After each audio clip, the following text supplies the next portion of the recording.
watching out for you. This is Storm Team 8. We've been tracking a freezing rain threat along and north of I-96 for much of this morning. That's starting to taper off now. In fact, we'll get a break from the rain off to our west. You can see that we're going to enter a period of drier weather, and then tonight more rain pushes in.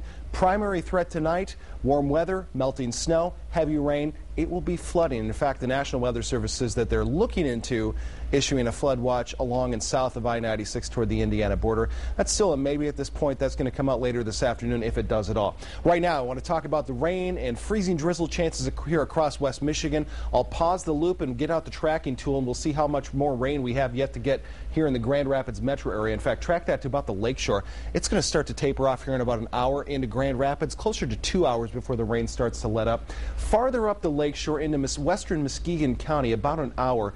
Get closer toward US 131, and it's closer to 2 hours. And just light drizzle here along the I-94 corridor. In fact, the tail end of what's left out there into Kalamazoo here in about 2 hours. So bottom line, this is going to start to end here pretty quickly. Still tracking a minor freezing rain threat here along and north of 96 into Newaygo and Oceana County. But as the afternoon wears on, that threat is going to continue to dissipate.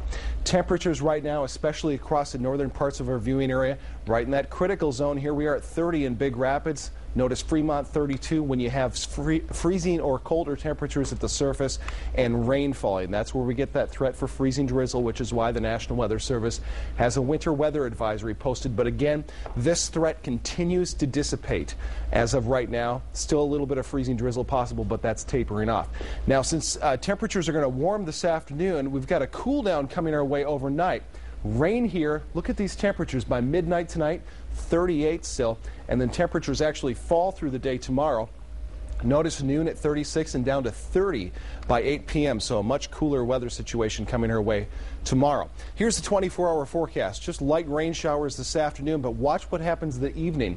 Heavier rain showers overtake West Michigan, especially south and east of Grand Rapids. Look at all that heavy precip overnight. And then the cold front comes through. That rain will, for a very brief period, transition over to very light snow. Almost nothing for accumulations. Again, the primary thing we'll be tracking tonight is the heavy rain accumulations. Here we are at 7 p.m. Not much has fallen as of 7 p.m., but watch what happens overnight. We could have some areas between 7 p.m. tonight and 7 a.m. Saturday morning closing in on 1 inch of rain. It's not out of the question that we could see some pretty heavy rainfall here. Again, that's coming tonight. Cool down tomorrow. 37 the high. That comes just after midnight. Temperatures crash all the way down to 20 by Saturday night.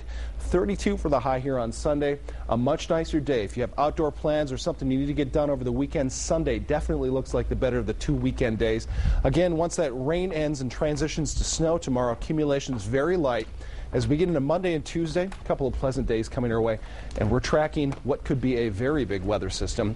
Rain, maybe even a few isolated thunderstorms, changing over to cold weather starting Wednesday. We go 47 for a high here on Wednesday, 22 on Thursday. So just when you think spring is actually here. No, you were wrong. No, thank you. How it always happens.